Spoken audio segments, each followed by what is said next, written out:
Hi viewers, మనం వచ్చేసి the swing అనేటువంటి పాఠాన్ని చూస్తూ ఉన్నాము. పోయము అనమాట. How do you like to go up in a swing? ఎవరికి ఇష్టం ఉండదు చాలా దూరము పైకి వెళ్ళడానికి, అంటే ఉయ్యాలు ఊగడం అంటే చాలా ఇష్టం అనమాట అందరికీ. సో పైకి ఆ యొక్క ఉయ్యాల్లో చాలా దూరం వెళ్తామన్నమాట. ఆ నీలిరంగు ఆకాశంలో పైకి వెళ్ళడం అంటే నీలిరంగులో ఆకాశం వరకు వెళ్ళేసి రావడం అంటే అంటే అంత హైట్కి వెళ్ళడం అనమాట. Oh I do think it the pleasant thing. అక్కడ అత్యంత ఆహ్లాదకరంగా ఉందన్నమాట ఆ యొక్క వాతావరణము. Ever a child can do. ప్రతి ఒక్క పిల్లవాడు చేయగలిగేటువంటి పనుల్లో ఇది ఒకటి అనమాట.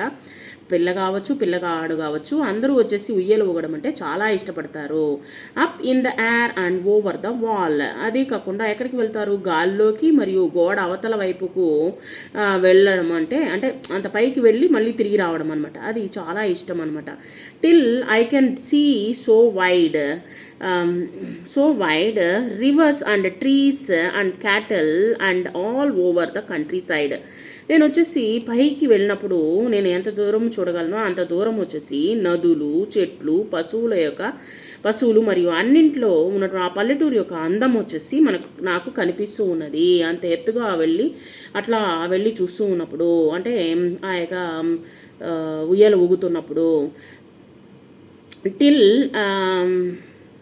till I look down on the garden green, down on the roof so brown, up in the air I go flying again, up in the air and down.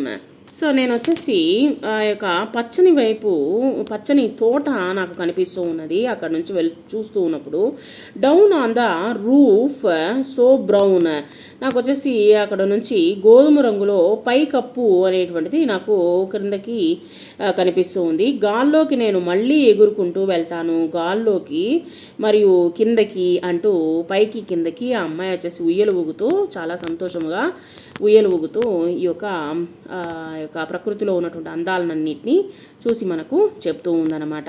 ఈ యొక్క పోయాన్ని రచించింది Robert Louis Stevenson అనేటువంటి ఆయన రచించారు.